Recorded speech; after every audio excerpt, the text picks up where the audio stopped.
come from the music sector. I worked as a music programmer for quite a long time in Central Europe and as a tour manager as well.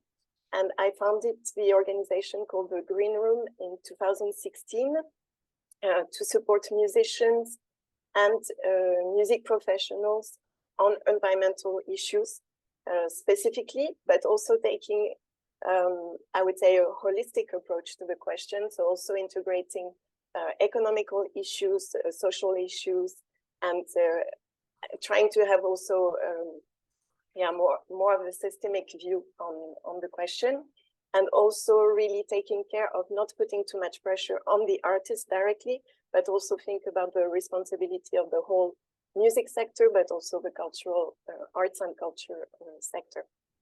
So just in short, we work with artists and bands directly, especially around low carbon touring. And we also support them on specific needs, meaning looking at digital alternatives for their music practices, looking at production of merch. So it really depends also of the artists that we work with and where they are in their career. We don't work with Beyoncé or with Taylor Swift. We work more with, I would say, independent artists and more mid-career artists. And in order also to scale up, and I think it's the same idea that you have behind the LeCake project, we work also with different EU projects and networks. So either we conduct them ourselves, or we work as a partner or associated experts, so-called experts, with some of those projects currently. And I will give you a few examples of those projects during my presentation. And so Eloise asked me to give you some insights on some mobility action plans that we have been co-developing with some organizations and some networks. Most of my examples will be from the music sector, but we also work with the On The Move network. So I will speak about that, and that's more a global vision of what mobility is, and it concerns all the creative sector and all the arts in terms of mobility. So some of those initiatives are being conducted right now, and some others are more in the experiment phase. And I took one which is at the origin more of an individual initiative from a music venue that then had some kind of a snowball effect on the partners and also on the jazz sector in France and now in Europe. And the other one is more coming from a collective experience through also an Erasmus Plus project, which is now having some influence on networks and also on the members. So my first example, as I mentioned, comes from a music venue, which is called Le Périscope, which is based in France. And that's really an initiative that wasn't motivated at first for environmental reasons. They started to tackle their environmental impact more in order to, I would say, assess some of the risks that they are facing, and also looking at the fact that they receive a lot of public funding. They thought they had also a responsibility to work on this subject in link with their own economical model. And it's a special context because it's and it will relate to the presentation that Eloise was giving you, because it's a venue which is in the city center, very well connected to public transport, and working mostly in the jazz and improvised music sector. So inviting quite a lot of international artists and having very strong links with the US, for instance, and really having this focus to maintain the heart of their work, but to try to do it better and to think about their impact in a different way. They are also involved in different EU projects. So that was one of the starting points, I would say, for them to look at this question of their impact. So I'm not going to go into details into this because it will also have some similarities with what Eloise was telling you. And I will also send you some links after if you want to look deeper into the different studies. But basically what the venues started to do for their mobility plan, the first step was really to start to calculate, because only a clear understanding of the emissions that are created by the venue can allow to have a critical reflection on the opportunities to reduce the emissions, and also to ensure that the venue contributes to the Paris Agreement and now also to the Green Deal targets. So it's not a surprise what came out, that mobility comes first also, mobility of the artist, mobility of the audience coming to the venue, even if it's a venue in a city center, and also the mobility of the staff, either every day going to work, or because of all the international projects. So you have quite a lot of mobility within France, but also within Europe, regarding the different projects that they are coordinating. Even if the venue is in the city center and very well connected to public transport, it showed that, for instance, even if just one person from the staff comes to work by car every day, it can have a real impact on the carbon footprint of the venue.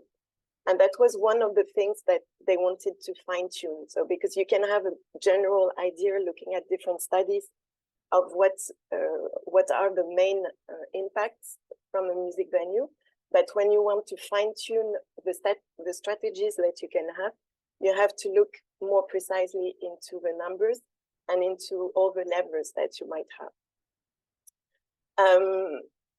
The second step for them was to calculate also on a global, on a European scale, and to compare with the venues and with festivals that they work with. So they took more or less the same typology as the shift for small venues, big venues, small festivals, big festivals, and in the countryside or in city centers. Also to have a better understanding of the impact of the jazz and improvised music sector in Europe.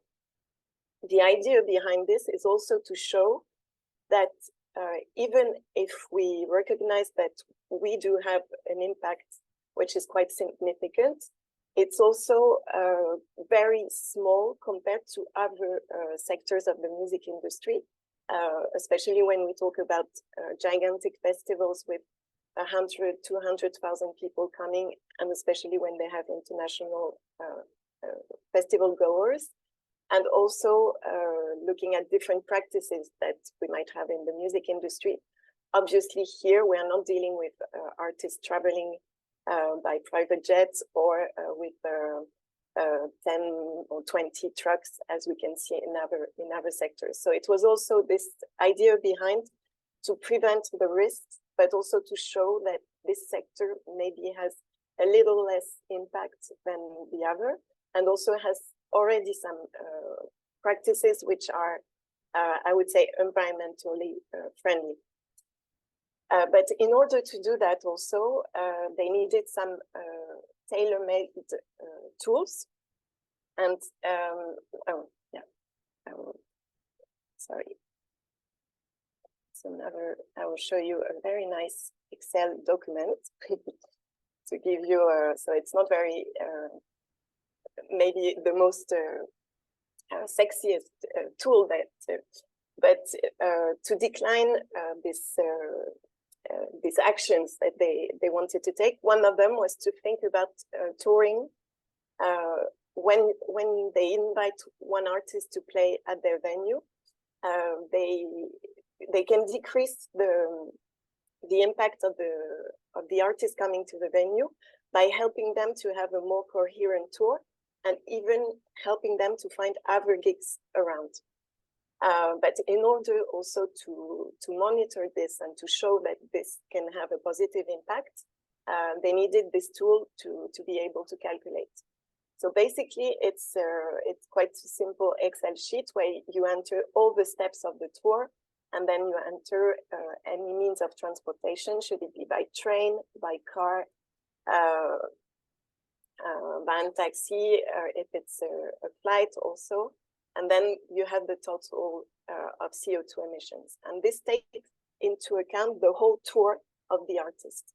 So for instance, this was an artist coming from Chicago, and they put in all the dates, including the one that happened at Le Périscope in Lyon, but also to make the difference between the fact that if you invite an artist just for one gig, they will come from Chicago to Lyon and go back.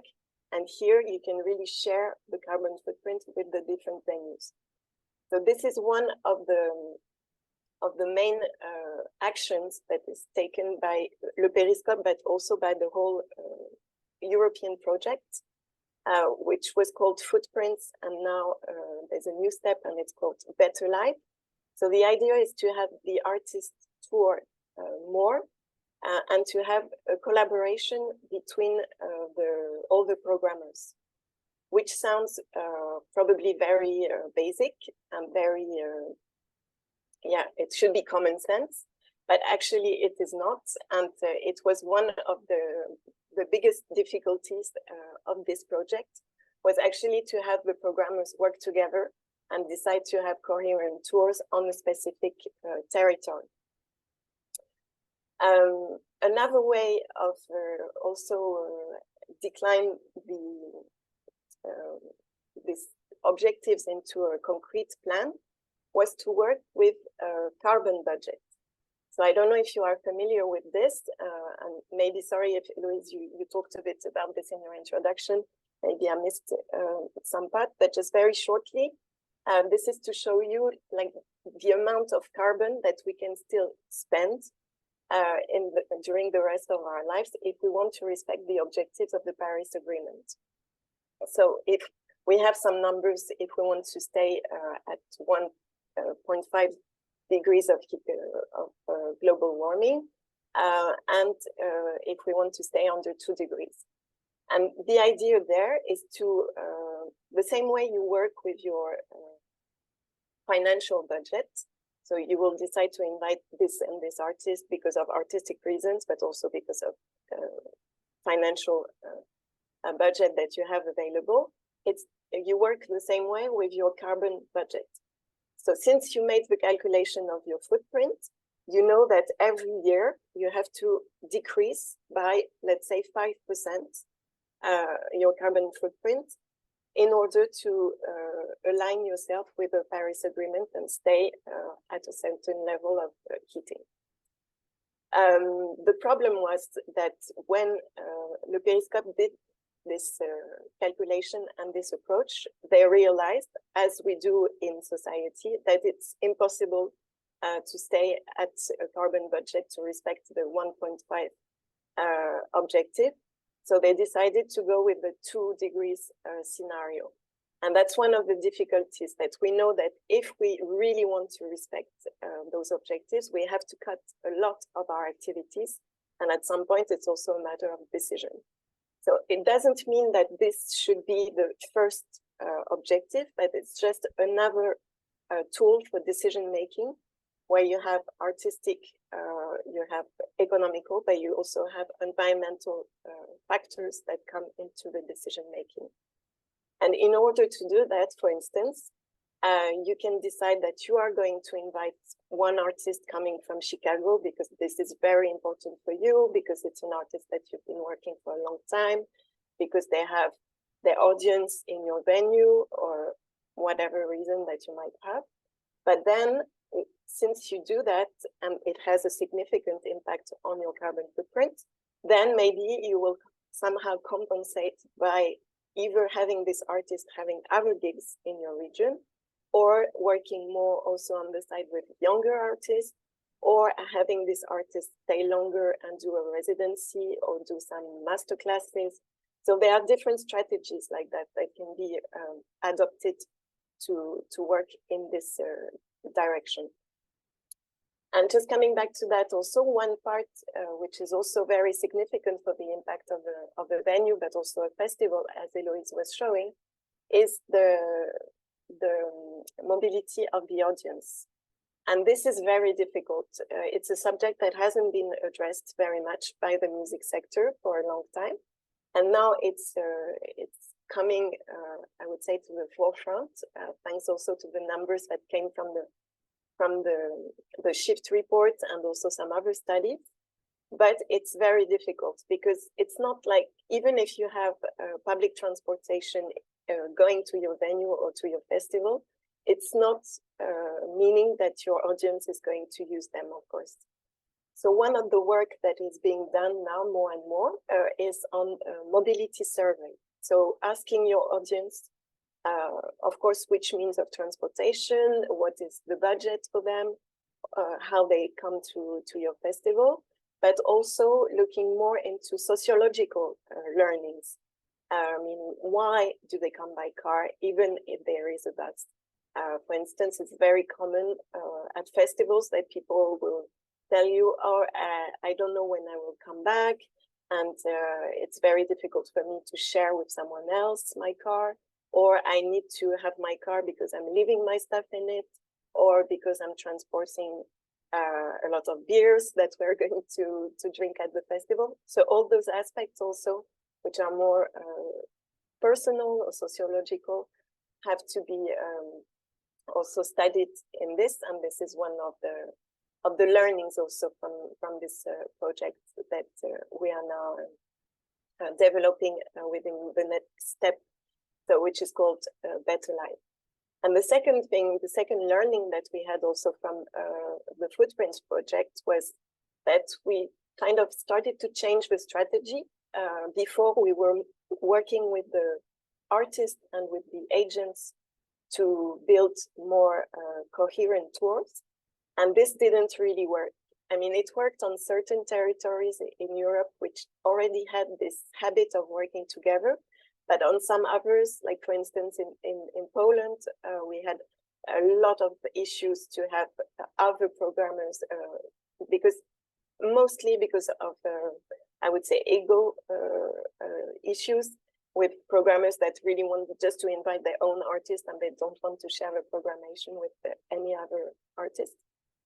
So the new strategy that we adopted for that was to work more locally and to build what we call local hubs, meaning that, for instance, if we work in Poland, we might work also in a regional way. So it can be also with Czech Republic, with Slovakia, depending on where we are in Poland, and then to think more of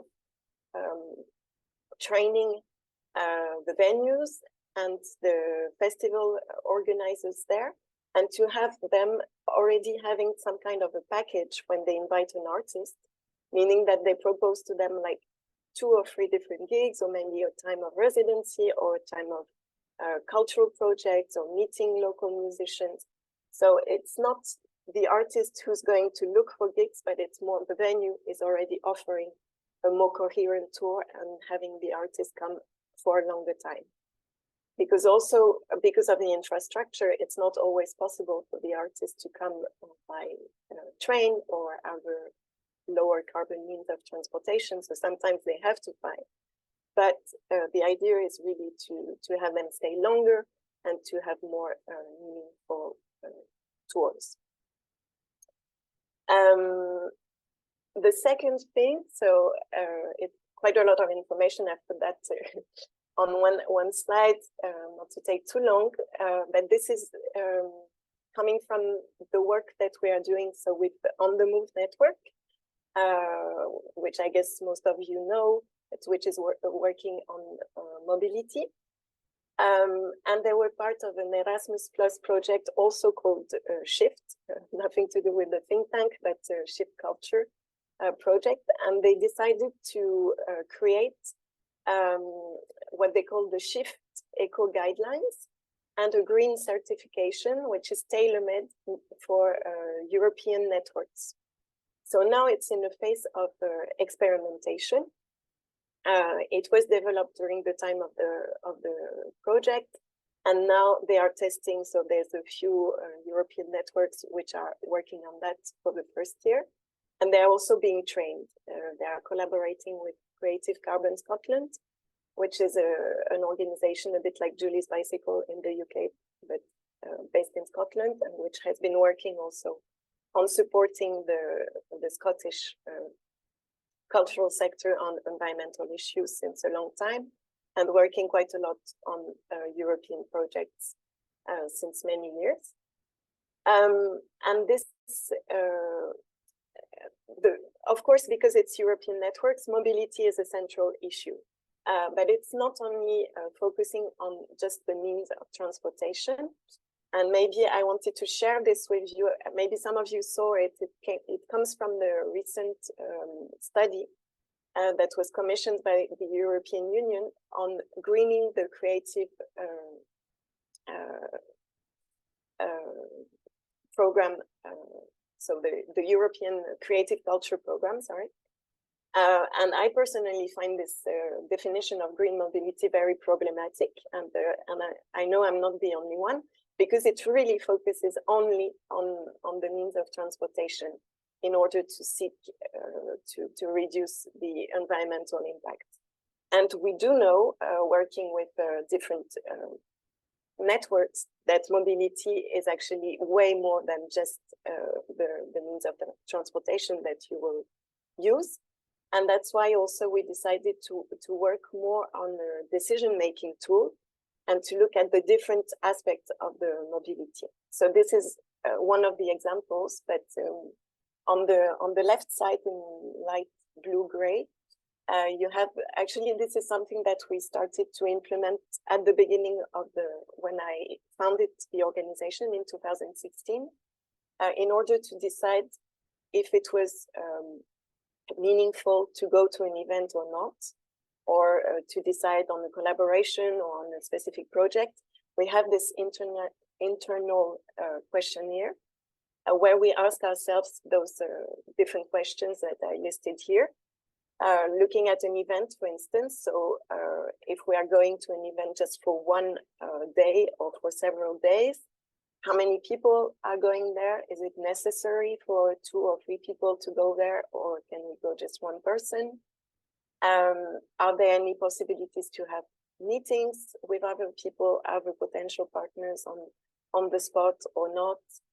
And also very practical, like to compare the price for train tickets, duration, compare it to plane, compare it to other means of transportation.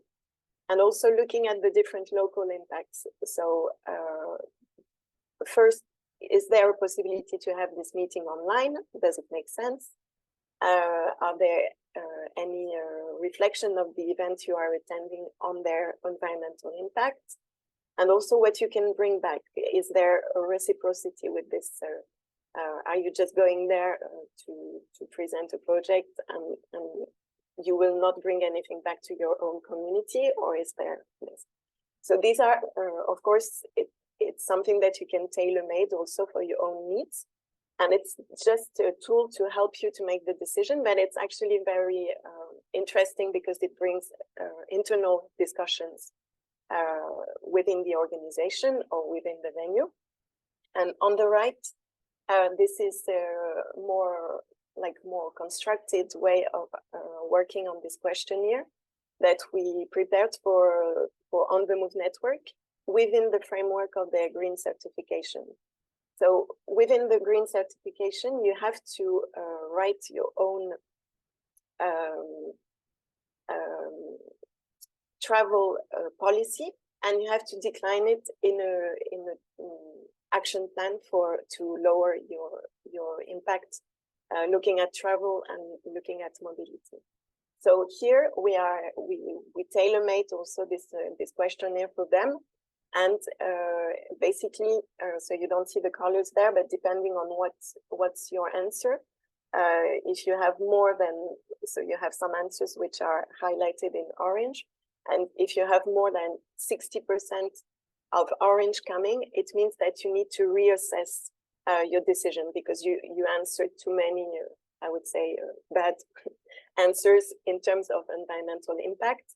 And it's good that you rethink it. So rethink about, yeah, maybe how many people are going there, and if it's really making sense, and if there's a real added value. And what we can see is like this really helps to rethink, but also to provoke maybe different reflections. And that's coming from another network that we are working with, but they have, it's a network of French singing. So they have a lot of connections with French people speaking Canada, for instance. And they are used to inviting a lot of professionals from French Canada because they think that they are going to program the bands that they are presenting. So a lot of showcases where you have all those professionals coming. Sometimes it's 30, 40 professionals coming from Canada. And now they decided to have a working group to reassess the need for that. Is it really efficient? Does it mean that the bands that are presented are having some gigs after the showcases in Canada? Or is it just that all those professionals are coming to France, they are enjoying their time, they are getting maybe drunk at some events, but in the end, is there a real need for that? And also rethinking about going to professional events, because sometimes we really think about the mobility of artists, the mobility of audience, but we tend to forget our own mobilities as professionals. And sometimes maybe also reassessing, like, does it make sense to go every year to the Festival d'Avignon or to WOMEX or to some of those events? Maybe going there only once every 2 or 3 years, maybe having a trusted group of programmers that are everywhere in the world that can be some kind of your ambassador to some events. These are some of the reflections that are also taking place and being stimulated, I would say, by those very simple at the beginning and practical tools. But it's also to emphasize the fact that just starting at some point to just calculate can really have a lot of very positive effects on the organizations and on the way of thinking about the environmental impact and the responsibilities. So that's a bit short, and I hope it wasn't too dense, but it was just to give you some examples. And I think, Eloise, we have a little bit of time for questions, if you have any, or I can give you also some more examples if you want to focus on some specific topics. Sorry, I might be the climate doomist this morning. It goes ups and downs, you know, the kind of more positive or negative towards it. So I had this thought about, you know, it all sounds really nice, dividing by the artist impact by inviting them to more festivals. But by that, don't you just produce even more traveling? And I know that technically them traveling from the States to Europe, and that being not for only one cultural event, but for multiple cultural events, that makes it more meaningful. But at the same time, if you look at the pure maths, they travel to Europe, they do one show, but from that one show, they travel to another show and then to another show that they maybe wouldn't have traveled to. So like, from a climate perspective, like you're reducing your own, how to say, you make your impact feel as bad, but you're still adding additional CO2 to the atmosphere by producing more events. I don't know. I just Okay. It just made me feel that all these solutions are maybe like fractional to the issue at hand, but it, you know, might just be that I'm having a negative morning. Okay, I quite understand what you're saying, but the hypothesis behind that is that we still want to have culture from everywhere. We still want to have access to culture that is not close by our home. So that means that we are still make international artists coming. And basically, if you have to come from Japan or US or even some places in Europe, you will have to take the plane. So how do we do the maths between this urge to have to mix culture, to exchange, and the climate change and the carbon footprints? And the only stuff that we can do is by dividing this carbon footprint by different venues. But it means that if, for the example of Gwen, if I have an artist that is coming from Chicago to Paris, then from Paris, the deal is that he cannot take the plane again, of course. Because otherwise, it will just make his carbon footprint bigger and bigger and bigger. So, of course, it means that there is the first trip that is by plane, and then you have to use really low carbon means of transportation, which means train, which means very light scenography, which means maybe recreation of a scenography in different venues. There is also it's a deal. We cannot have everything. You cannot come from faraway places and then take again the plane and have big trucks. Of course, if you want to be, if you want to match your artistic desire and your environmental engagement, of course, there is a trick. It means that your trips inside Europe after coming from America will be longer. You will take a lot of time to go to Italy, to go to Eastern Europe, to go maybe to Norway. I don't know. But the deal is you cannot do like your European tour in 10 days. No. If you want to be a climate change activist and international artist, of course. Clear. Yes, Rosanna? And maybe just to add another aspect, when we're going away from the only climate protective perspective on the organizing of tours, I also think that local hubs make sense for the social sustainability and the economic sustainability. So taking, for example, the Console Theatre, when they're organizing local theatre festivals and they're proposing the same artists to a little theatre who cannot afford normally to organize this tour, we're making those artistic performances accessible to other people in the region. And this for me is also a very important aspect of thinking in those local hubs to organize venues. And also the other aspect I think we saw last week about the making the local economy work, for me is also a very important aspect. But this is one of my more positive opinion, but then I also agree with you, Mate, that we still have to compromise in between our desire for cultural activities and still have to recognize that it would be more sustainable not to have them, but only from the climate protection view. When you're taking the perspective of a more social equity or cultural sustainability, I think we still have to do them. Yes. We will explore it more next week. Next week, we will have Herman Lugan, which had a big venue which was called Where to Land. It's a European project which gather a lot of cultural actors in to tackle the issues of climate change. How cultures does its transition. So it will translate for us the main points of the venue that happens last year.